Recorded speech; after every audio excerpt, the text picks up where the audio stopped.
Hi friends, April 2 Dinamani news paper பார்க்க போகிறோம். அதுக்கு முன்னாடி டெய்லி நம்ம இம்பார்ட்டன்ஸ் டே பார்ப்போம். இன்னைக்கு நம்ம ஏப்ரல் 2 இம்பார்ட்டன்ஸ் டே என்ன அப்படின்னா வேர்ல்டு ஆட்டிசம் அவேர்னஸ் டே.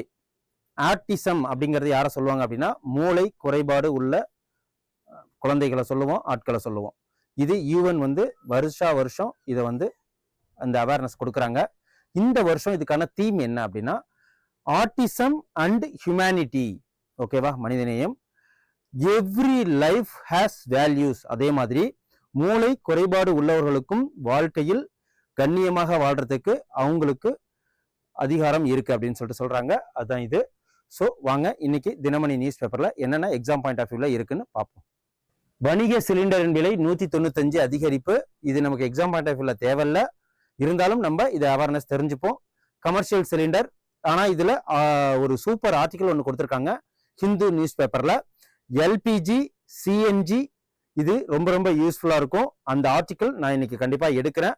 அதை நீங்க மறக்காம இந்த வீடியோஸ்ல எங்க சேனலை சப்ஸ்கிரைப் பண்ணீங்க பாருங்க. ஓகே, எல்பிஜி எப்படி யூஸ் பண்றோம், சிஎன்ஜி எதுக்கு, அப்புறம் என்னென்ன டைப் ஆஃப் கேசஸ் இருக்கு, எங்கெங்கெல்லாம் பெட்ரோலியம்ல இருந்து என்னென்ன எடுக்கிறாங்க, ஃபுல் ஆர்டிகல்ஸ், செமையான ஆர்டிகல்ஸ் இருக்கு. அது நான் உங்களுக்கு இன்னைக்கு கவர் பண்றேன். ஓகே, 2 மாதங்களுக்கு தேவையான எரிபொருள் மட்டுமே இருக்கு அப்படின்னு சொல்லியிருக்கிறாங்க. யார் அப்படின்னா இயற்கை எரிவாயு அமைச்சக இணை செயலாளர், ஓகே, செக்ரட்டரி சுஜாதா சர்மா அவங்க வெளியிட்டிருக்காங்க. இப்போ நமக்கு இந்த இதுல தெரிஞ்சுக்க வேண்டியது சுஜாதா சர்மா யாரு அப்படின்னு சொல்லிட்டு மேட்ச் ஆஃப் ஃபாலோயிங்ல கேட்பாங்க. அதுக்கப்புறம் இன்னைக்கு மக்கள் தொகை கணக்கெடுப்பு ஸ்டார்ட் பண்ணியிருக்காங்க புதன்கிழமை இன்னைக்கு. Okay, April 2. அதையும் பார்த்துக்குங்க. மக்கள் தொகை கணக்கு முதல் கட்டம் யார் தொடங்கி வச்சிருக்காங்க அப்படின்னு பார்த்தீங்கன்னா நம்மளோட முதல் சிட்டிசனான பிரசிடென்ட் திரௌபதி முர்மு அவர்கள் ஓபன் பண்ணி வச்சிருக்காங்க. அது மட்டும் இல்லாம பிரைம் மினிஸ்டர், அதுக்கப்புறம் வைஸ் பிரசிடென்ட், ஹோம் மினிஸ்டர்ஸ் எல்லாமே இதுல ஓபன் பண்ணிருக்காங்க. இது முதல்ல டிஜிட்டல் சென்சஸ் எடுக்கிறாங்க. வீடு தேடி டிஜிட்டல் சென்சஸ் எடுப்பாங்க. நம்மளே ஆர்வமா போய் அந்த census.comல இல்லைன்னா census.gov.inல போயிட்டு நம்மளோட தரவுகளை நம்மளே அதுல பதிவிட்டிருக்கலாம்.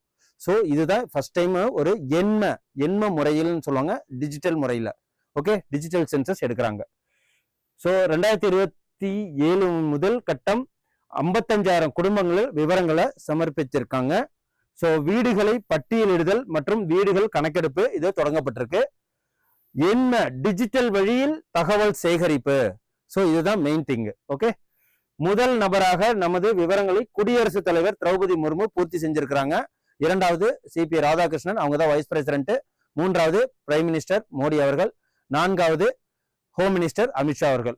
ஓகே, ஃபர்ஸ்ட் எங்கெங்கெல்லாம் எடுத்திருக்காங்க அப்படின்னா மக்கள் தொகை கணக்கெடுப்பு அந்த சட்டம் என்ன சட்டம் அப்படின்னு கேட்பாங்க. 1948. ஓகே, ஃபர்ஸ்ட் நமக்கு சென்சஸ் எடுக்க ஆரம்பிச்சது 1971. எவ்ரி 10 இயர்ஸ்ல ஒரு தடவை எடுப்பாங்க.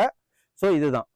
அதுக்கப்புறம் லாஸ்டா இப்போ எப்போ சென்சஸ் எடுத்தாங்க அப்படின்னா 2011. அப்போ அதை தான் இன்னும் ஓட்டிட்டு இருக்கோம்.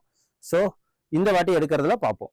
ஆந்திரத்திற்கு இனி ஒரே தலைநகரம். இது கான்ஸ்டியூஷன் படி பார்த்தா தலைநகரத்தை 2ஆம் வச்சுக்கலாம், ஒரே வச்சுக்கலாம்னு சொல்லிட்டு சிம்பிள் மெஜாரிட்டி பார்லிமெண்டே அதை பண்ண முடியும். ஸோ இவங்க என்ன பண்ணியிருக்காங்க அப்படின்னா பார்லிமெண்ட்ல ஒரு மசோதா தாக்கல் பண்ணியிருக்காங்க.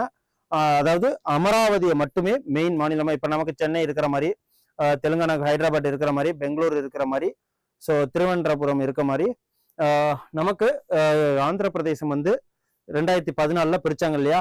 ஸோ பிரிச்சதுக்கு அப்புறமே இப்போதைக்கு இது அமராவதியை ஒரு ஃபுல் ஃபிளெஜ்டா, இதுக்கு முன்னாடி ஹைதராபாத் இருந்தது, ஃபுல் ஃபிளெஜ்டா இது அமராவதியை ஒரு தலைநகரமா, ஆந்திரா தலைநகரமா உருவாக்கி இருக்கிறாங்க. ஸோ முன்னாடி இருந்த என்ஆர் காங்கிரஸ் அவர்கள் வைசாக்கையும் இதையும் வச்சிருந்தாங்க. ஸோ இப்போ அமராவதி மட்டுமே பேஸா வச்சு இப்போ ஒரே தலைநகரமா கொண்டு வரணும் அப்படின்னு சொல்லியிருக்காங்க. இதுக்கு நிறைய பேர் ஆதரவும் தெரிவிச்சிருக்காங்க. அதான் இது இலக்கை எட்டிவிட்டோம் அப்படின்னு சொல்லிட்டு ஒரு தலைப்பு. இது என்ன அப்படின்னா நக்சல் சிஸ்டத்தை ஒழிக்கணும். இது டெரரிஸ்ட் மாதிரி இல்லாம நம்ம இந்திய நாட்டுக்குள்ளேயே நக்சல்ஸ் அவங்க கவர்மெண்டோட எந்த ஒரு நல்ல ஒரு ஸ்கீமா இருந்தாலும் அதை அவங்க எதிர்ப்பாங்க. அது ரோடு போடுறதா இருக்கட்டும், இல்ல அந்த மக்களை கவர்மெண்டோட எந்த ஒரு நல்ல விஷயத்தையும் அக்சஸ் பண்ண விட மாட்டாங்க. அவங்க தான் நக்சலைட்ஸு. ஸோ அவங்க கவர்மெண்ட் அதிகாரிகளை, மினிஸ்டர்ஸை, அரசியல்வாதிகளை ஸோ அவங்க கொல்லுவாங்க, கடத்தி போய் வச்சுட்டு ஏதாவது டிமாண்ட் பண்ணுவாங்க. அந்த மாதிரி இருக்கிற நக்சலைட்ஸ் அவங்கள ஒழிக்கணும் அப்படின்னு சொல்லிட்டு 2014 இருந்து பிஜேபி ஆட்சி வந்த பிறகு அவங்க ஒரு தீர்மானம் எடுத்துக்கிட்டாங்க. அதை எப்போ வந்து அவங்க கம்ப்ளீட்டா ஒழிக்கணும் அப்படின்னு சொல்லிட்டு 2024 தான் அதை வந்து முடிவு பண்ணாங்க. அது இன்னைக்கு ஆக்சுவல் ஏப்ரல் 1ஆம் தேதி வரைக்கும் ஸோ கம்ப்ளீட்டா 100% ஒழிச்சாச்சு அப்படின்னு சொல்லிட்டு சொல்லியிருக்காங்க. இதுல என்ன இருக்குன்னா, இலக்கை எட்டி விட்டோம் அப்படின்னு சொல்றாங்க இல்லையா, இந்த இலக்கை எட்டி விட்டோங்கிறதுல அதுதான். ஸோ மார்ச் 31ஆம் தேதியோட நக்சல்ஸ் தீவிரவாத முடிவு கட்டப்பட்டது அப்படின்னு சொல்லிட்டு ஹோம் மினிஸ்டர் அமித்ஷா அவர்கள் சொல்றாங்க. ஸோ இங்க பாருங்க, ஃபர்ஸ்ட் மேற்கு வங்கத்தோட நக்சல்பாரி கிராமத்துல 1967 நிலப்பிரபுத்துவத்துக்கு எதிராக, அதாவது நிலப்பிரபு இருப்பாங்க இல்லையா, ஸோ கையகப்படுத்தி நிலப்பிரபு பெரிய பெரிய நிலச்சுவாந்தார்கள் அவங்களால ஏற்பட்டதுதான், அவங்களை எதிர்த்து ஏற்பட்டதான் இந்த நக்சலைட்ஸ். நக்சல்பாரி அந்த கிராமத்துல உண்டாக்குனதுனால நக்சலைட்ஸ் அப்படின்னு சொல்லிட்டு சொல்லுவாங்க. இது நாளடைவுல எங்கெங்கெல்லாம் பரவிடுச்சு அப்படின்னா ஒரு 12 மாநிலங்கள்ல பரவிட்டு. எங்கெங்கன்னு பாத்தீங்கன்னா பீகார், சத்தீஸ்கர், ஜார்க்கண்ட், ஒடிசா, மகாராஷ்டிரா, மத்திய பிரதேசம், ஆந்திரா, தெலுங்கானா. ஸோ இந்த இடத்துல எல்லாமே 12 மாநிலங்களுக்கு இந்த நக்சல்ஸ் பரவிட்டாங்க. கிட்டத்தட்ட வருஷத்துக்கு 1200 பேர் 1500 பேர் அவங்க கொல்லுவாங்க.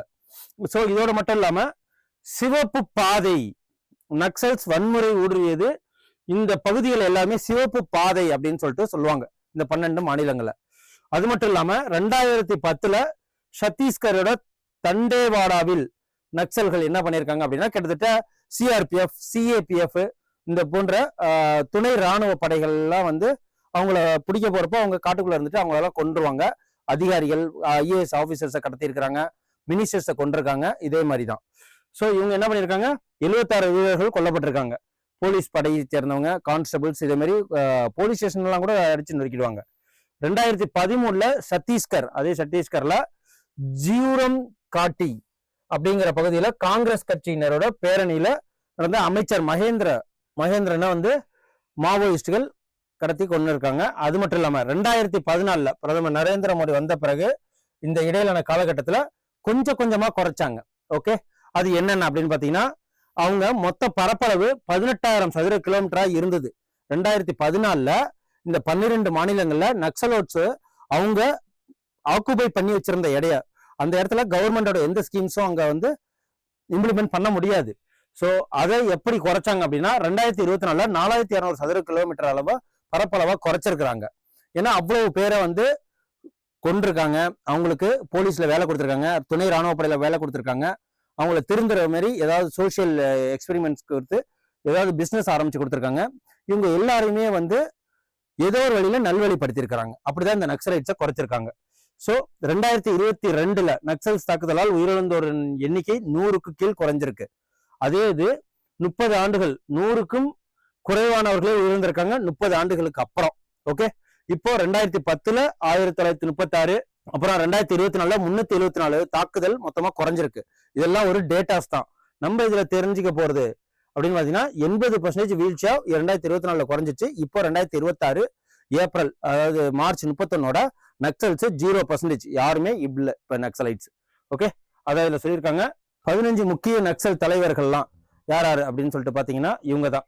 நம்பாலா கேசவ் அப்படிங்கிறவரு, அதுக்கப்புறம் பசவராஜ், அப்புறம் கட்டா ராமச்சந்திர ரெட்டி, அப்புறம் கடாரி சத்திய நாராயண ரெட்டி, அப்புறம் சதேவ் சோரன் அப்படிங்கிறவங்க, இவங்க எல்லாம் வந்து முக்கியமான நக்சலைட்ஸோட தலைவர்கள். அதுக்கப்புறம் 12 மாநிலங்கள்ல இருக்காங்க இல்லையா, 126 மாவட்டங்கள் இப்போ எல்லா இடத்துலயுமே 0 பண்ணிட்டாங்க. 2018 ஏப்ரல்ல 90 மாவட்டங்களா குறைஞ்சது, 2021 70 மாவட்டங்கள், 2026 38 மாவட்டங்களா குறைஞ்சு இப்போ ஆல்மோஸ்ட் சிவப்பு பாதையே இல்லை. ஓகே, ஸோ 2026 மார்ச் 31 அரசாங்கம் என்ன அறிவிச்சிருக்கு அப்படின்னா 0 நக்சலைட்ஸ் அப்படின்னு சொல்லிட்டு அறிவிச்சிருக்காங்க. இதை தான் இதுல சொல்றாங்க. அதுக்கப்புறம் இது என்விரான்மெண்டல் நியூஸ், இது கண்டிப்பா நம்ம பார்த்து தான் ஆகணும். ஓகே, இதை நம்ம போக வேண்டாம், இந்த ஆர்டிகல்ஸை விட்டு போக வேண்டாம். தில்லியோட காற்று மாசுபாடு எந்த அளவுக்கு இருக்கு, நமக்கு மாசுபாடு இந்த பொல்யூஷன் இருக்கு இல்லைங்களா, எது மூலயமா கிடைக்குது, காற்று மாசுபாடு, நீர் மாசுபாடு, உணவுடன், இதோட இந்த இது சேர்ந்த மாசுபாடு அனைத்துமே நம்ம உடல்களை பாதிச்சாலும் நம்ம 5 நிமிஷத்துக்கு ஒரு தடவை மூச்சு விடாம இருக்க முடியாது.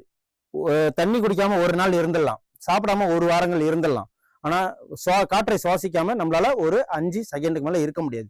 அப்படிங்கிறப்போ இந்த 5 இத தூய காற்று தான் ஆரோக்கியத்தின் ரொம்ப ரொம்ப முக்கியம். அது ரொம்ப ரொம்ப மோசமான லெவல்ல இருக்கு. எங்க அப்படின்னு பாத்தீங்கன்னா டெல்லியில.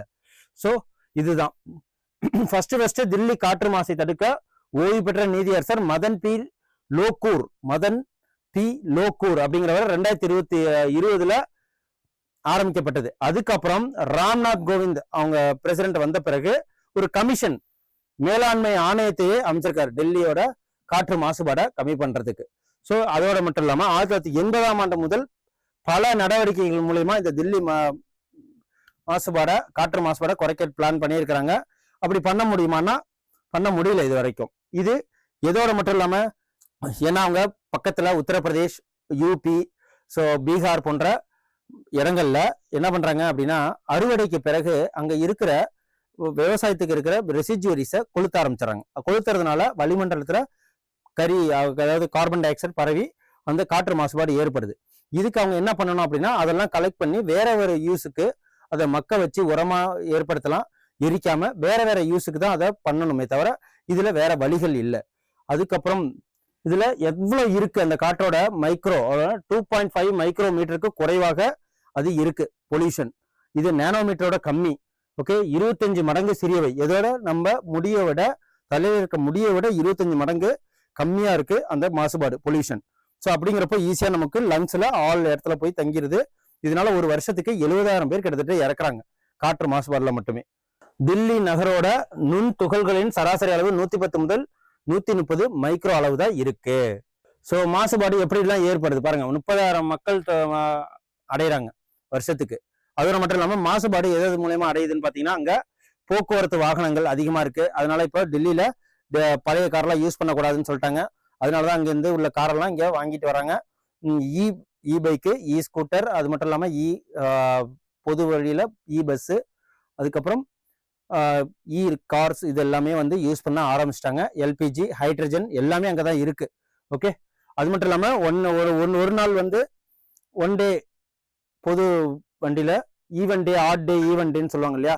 ஒரு நாள் வந்து பஸ்ல போகணும், ஒரு நாள் சொந்த இதுல போகணும் அப்படிங்கிற மாதிரி இதை நிறைய ஸ்கீம்ஸ்லாம் அதில் வச்சிருக்காங்க.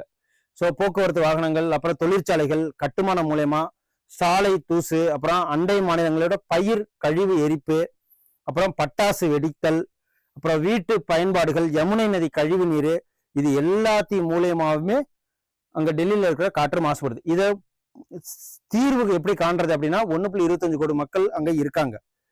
இதை BM 2.5 நைட்ரஜன் ஆக்சைடு மற்றும் கரியமில வாயு உற்பத்தியை அதிகரிக்குது. ஸோ இதே மாதிரி இடத்துலலாம் இதெல்லாம் எப்படிலாம் சரி பண்றது?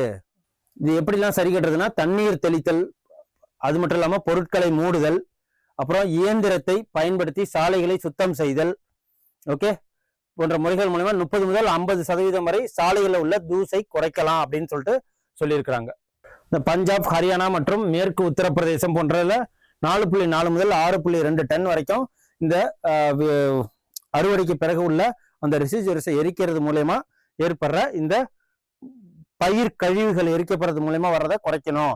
எப்படி அப்படின்னா நேரடி விதை விதைக்கும் இயந்திரத்தை பயன்படுத்துறது மூலயமா, அதுக்கப்புறம் அந்த இதெல்லாம் கலெக்ட் பண்ணி போய் வேற ஒரு யூஸ்க்காக ரீயூஸ்க்காக பயன்படுத்தினா அதை வந்து அரசாங்கமே அதை எடுத்து அதுக்கு ஒரு விலை வச்சு எடுத்தா மக்கள் வந்து கொளுத்தாம என்ன பண்ணுவாங்க, அதை எடுத்துட்டு போய் ரீயூஸ்க்காக பண்ணுவாங்க. ஸோ இதெல்லாம் தான் சொல்றாங்க. அப்புறம் மின் உற்பத்தி தொழிற்சாலை வாயிலாக மின் உற்பத்தி செய்து கரியமில வாயு உற்பத்தி, புவி வெப்பத்தை தடுக்கலாம் அப்படின்னு சொல்லிட்டு சொல்றாங்க. அதுக்கப்புறம் 8,000 முதல் 10,000 பட்டாசுகள் ஒரு வருஷத்துக்கு வெடிக்கிறாங்க. இதை வந்து பசுமை பட்டாசுகளா மாத்தலாம் அப்படின்னு சொல்லிட்டு இது ஒரு சொல்லியிருக்காங்க. அப்புறம் சமையல் எரிபொருள்கள், அதாவது இந்த விறகெல்லாம் வச்சு எடுப்பாங்க இல்லையா, அதெல்லாம் எரிக்கக்கூடாது, புகை பிடிக்க கூடாது, அப்புறம் ஊதுபத்தி போன்ற வீட்டுலலாம் எதுவும் கொளுத்தக்கூடாதுன்னு சொல்றாங்க. ஸோ இதெல்லாம் வந்து செஞ்சாதான் டெல்லியில் இருக்கிற காற்று மாசுபாட்டை குறைக்க முடியும் அப்படின்றாங்க. ஸோ டெல்லியில் இருக்கிற இந்த 40 வருஷம் காற்று மாசுபாடை தடுக்கிறதுக்கு உரிய அறிவியல் நடவடிக்கைகள் மேற்கொள்ளாமல் இருக்கிறது தான் பெரிய காரணம் அப்படின்னு சொல்லிட்டு இதோட எண்டில் அரசோட பங்கு மட்டும் இல்லை மக்களோட பங்கு வேணும் அப்படின்னு சொல்லிட்டு கன்க்ளூஷன் கொடுத்துருக்காங்க. Okay, California, Beijing, Singapore, Israel போன்ற இடங்கள்லாம் கடுமையான காற்று மாசுபாடு இருந்தாலும் அவங்க அந்த அறிவியலை யூஸ் பண்ணி அதுலேருந்து வெளில வந்துட்டாங்க. அது மட்டும் இல்லாமல் இப்போ மக்கள் தொகை கணக்கெடுப்பு ஸ்டார்ட் பண்ணியிருக்காங்க. மக்கள் தொகை கணக்கெடுப்போட யார் வந்து உயர் அதிகாரியே இருக்காங்க அப்படின்னு தெரியணும்.